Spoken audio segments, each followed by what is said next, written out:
بسم اللہ الرحمن الرحیم۔ سبق کا عنوان کیا واقعی دنیا گول ہے؟ مصنف کا نام ابن انشا۔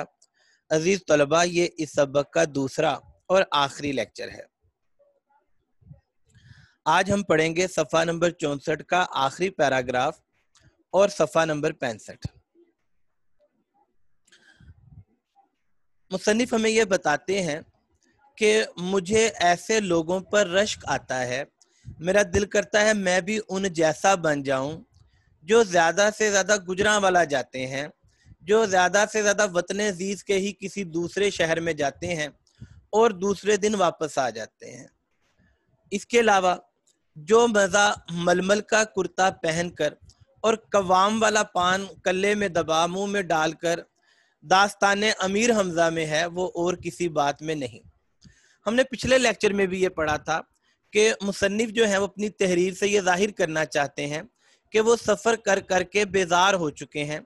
حقیقت میں وہ بیزار نہیں ہوئے، وہ دراصل اپنے پڑھنے والوں کے چہرے پر مسکراہٹ لانا چاہتے ہیں۔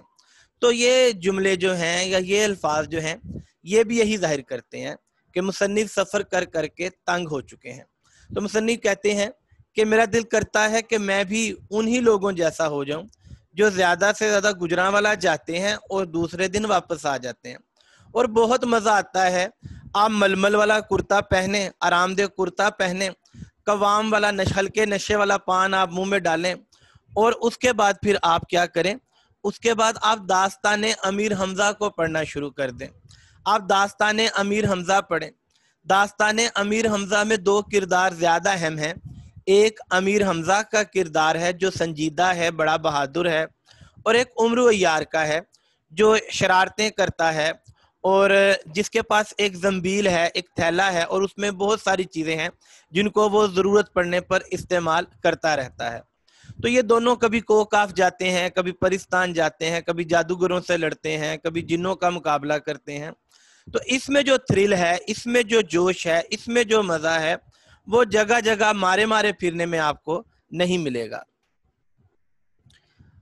اگر ہم دوسرے ملک میں جانے کا سوچتے ہیں تو ساتھ ہی ہماری بہت سی مشکلات جو ہیں وہ شروع ہو جاتی ہیں۔ سب سے پہلے ہمیں پاسپورٹ بنانا پڑتا ہے۔ پاسپورٹ یعنی اپنے ملک سے باہر جانے کا اجازت نامہ ہمیں حاصل کرنا پڑتا ہے۔ اس کے بعد پھر ہمیں ویزے کے لیے کوششیں شروع کرنی پڑتی ہیں۔ ویزا کیا ہے کہ آپ کسی دوسرے ملک میں داخل ہونا چاہتے ہیں، اس دوسرے ملک میں داخل ہونے کا اجازت نامہ۔ اب جب کہ آپ دوسرے ملک میں داخل ہو چکے ہیں تو آپ کے وطن عزیز کی کرنسی دوسرے ملک میں کام نہیں آئے گی، لہٰذا فارن ایکسچینج کا ٹنٹا، اب فارن ایکسچینج غیر ملکی کرنسی کا جھگڑا شروع ہو جائے گا۔ اب آپ غیر ملکی کرنسی، اس ملک کی کرنسی، اس ملک کی رقم کو حاصل کرنے کی کوشش کریں گے تاکہ آپ وہاں پر چیزیں خرید سکیں اور اپنی ضروریات کو پورا کر سکیں۔ اس کے علاوہ ٹریول ایجنسیز کے چکر علیحدہ ہیں اور ٹکٹ آپ کو علیحدہ خریدنا پڑے گا کہ ایک سواری ہم بھی ہیں۔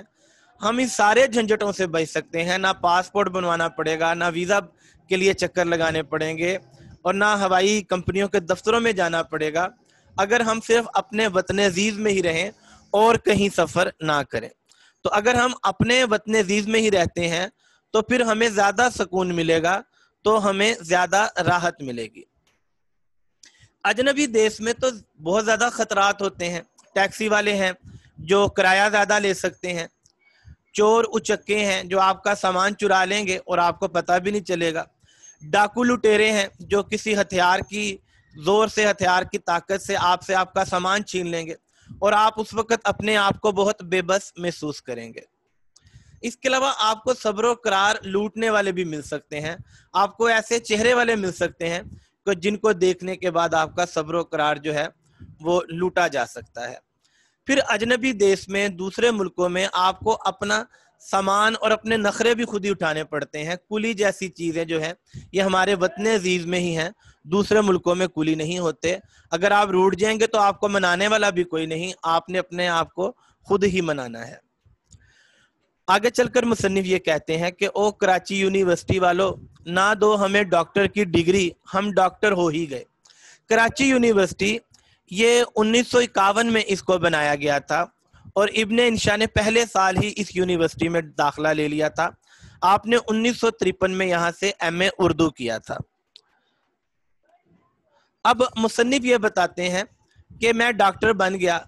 اب میں ڈاکٹر کیسے بنا، ہم ڈاکٹر کیسے بنے، میں آپ کو اس کی مختصر سی کہانی بتاتا ہوں کہ ہم جس قافلے میں سفر کر رہے ہیں، ہم جس قافلہ سخت جاں میں سفر کر رہے ہیں، اس میں زیادہ تر لوگ ڈاکٹر ہیں۔ ایران کے ڈاکٹر ہیں، ترکی کے ڈاکٹر ہیں۔ پاکستان کی طرف سے فضل الباری صاحب یہ ڈاکٹر نہیں ہیں، یہ وزیر صحت ہیں، لیکن یہ تو ڈاکٹروں کے بھی ڈاکٹر ہیں۔ تو اب کیا ہوتا تھا، اب تعارف کروانے میں بڑی شرمندگی کا سامنا کرنا پڑتا تھا کہ یہاں تو سارے ڈاکٹر ہیں اور میں ڈاکٹر نہیں ہوں۔ لہٰذا ہم اور بیگم وجیہہ ہاشمی ہم کافی پریشان تھے۔ تو ہم اور بیگم وجیہہ ہاشمی ہم نے ایک میٹنگ کی، ہم نے آپس میں بات چیت کی، اور جس میں ہم نے یہ بات کی کہ اب ہم کیا کریں، یہ تو سارے ڈاکٹر ہیں اور ہم ڈاکٹر نہیں۔ پھر ایک کنووکیشن ہوئی جس میں ہم نے بیگم وجیہہ ہاشمی کو ڈاکٹر کی اعزازی ڈگری دے دی۔ کنووکیشن ایسی تقریب کو کہتے ہیں جس میں ڈگریاں دی جاتی ہیں۔ تو ہم نے بیگم وجیہہ ہاشمی کو کہا کہ آپ میرے سے ڈاکٹر کی ڈگری لیں، اب آپ اپنے نام کے ساتھ ڈاکٹر لگائیں۔ اور بیگم وجیہہ ہاشمی نے بھی ہمارا احسان جو ہے وہ ایسے کیا کہ ہمیں ڈاکٹریٹ کا خریتا سرکاری تھیلی، انہوں نے ہمیں بھی ایک سرکاری تھیلی دے دی کہ آپ بھی ڈاکٹر ہیں۔ تو ہم نے یعنی کہ مذاق میں ایک دوسرے کو ڈاکٹر بنا دیا۔ اور اب بیگم وجیہہ ہاشمی کون ہے؟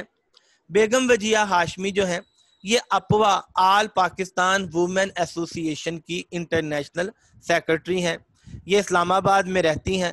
انہیں دواؤں کے نام یاد ہیں، انہیں پتہ ہے کس بیماری میں کون سی دوائیاں چلتی ہیں، اور یہ دوائیوں کے نسخے بھی لکھ لیتی ہیں، یہ دوائیوں کو تحریر بھی کر لیتی ہیں۔ تو لہٰذا جب یہ کسی کو کہتی ہیں کہ میں ڈاکٹر ہوں تو سب یقین کر لیتے ہیں کہ یہ ڈاکٹر ہیں، کیونکہ ان کو دواؤں کے نام بھی آتے ہیں اور یہ دواؤں کے نام لکھ بھی سکتی ہیں۔ اپوا کی مزید بات کرتے ہیں کہ اپوا آل پاکستان وومن ایسوسی ایشن اسے 1949 میں بنایا گیا۔ فاطمہ جناح اس کی پہلی سرپرست تھیں، اور اس کے بانیوں میں رانا لیاقت علی خان، پاکستان کے پہلے وزیر اعظم لیاقت علی خان، ان کی بیوی رانا لیاقت علی خان ان کے بانیوں میں سے ہیں۔ تو ہم بات کر رہے تھے کہ بیگم وجیہہ ہاشمی جو ہے جب وہ کہتی ہیں کہ وہ ڈاکٹر ہیں تو سب یقین کر لیتے تھے، کیونکہ ان کو دوائیوں کے اور نسخوں کے نام آتے تھے، وہ نسخے تحریر کر سکتی تھیں، دواؤں کے نام انہیں آتے تھے۔ مسئلہ ہمارا تھا، ہم میڈیکل ڈاکٹروں کے سامنے ادب کے ڈاکٹر بن جاتے تھے۔ جب میڈیکل کے ڈاکٹر آتے تھے اور وہ میڈیکل کی باتیں کرتے تھے، بیماری اور تشخیص کی بات کرتے تھے، مجھے بھی اس بحث میں شامل کرتے تھے، تو میں کہتا تھا نہیں میں تو ادب کا ڈاکٹر ہوں۔ اور ادب کے ڈاکٹر جب ہوتے تھے، پی ایچ ڈیز جب بیٹھتے تھے، وہ شاعری کی بات شروع کر دیتے تھے، تو میں پھر کہتا تھا نہیں مجھے شاعری سے کیا، میں تو میڈیکل کا ڈاکٹر ہوں۔ تو بچے ابن انشا جو ہیں وہ ایک شاعر بھی ہیں، لیکن وہ عاجزی کے طور پر کہ جی میں تو میڈیکل کا ڈاکٹر ہوں۔ اصل میں مصنف یہاں مذاق کریٹ کرنا چاہتے ہیں، مذاق تخلیق کرنا چاہتے ہیں۔ ایک دفعہ ایک بزرگ نے دونوں طرح کی باتیں شروع کر دیں، تو پھر ہمیں ہومیوپیتھی میں ماں ملی، ہم نے بتایا کہ ہم تو ہومیوپیتھی کے ڈاکٹر ہیں، اور پھر اس کے فضائل پر بھی تقریر کرنی پڑی کہ ہومیوپیتھی کے کوئی سائیڈ افیکٹ، کوئی مضر اثرات نہیں ہوتے، تو یہ ہمیں لوگوں کو بتانا پڑا۔ ایک دفعہ دانتوں کا ڈاکٹر بھی بننا پڑا، اور ڈاکٹر طیب محمود کی اصطلاحیں کام آئیں، ان سے کچھ اصطلاحیں سن رکھی تھیں، وہ بتا کر ہم نے اپنی جان بچائی۔ ہومیوپیتھی اس کو علاج بالمثل کہتے ہیں، جس بیماری کے جیسے جراثیم ہوتے ہیں ویسے ہی جراثیم جسم میں داخل کیے جاتے ہیں، اور جو پرانے جراثیم کو ختم کرنے کے بعد خود بھی ختم ہو جاتے ہیں۔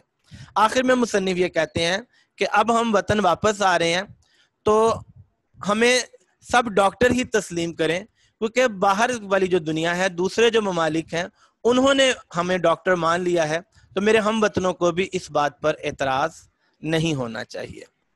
تو عزیز طلباء، اس کے ساتھ ہی اس سبق کا یہ لیکچر ختم ہوا۔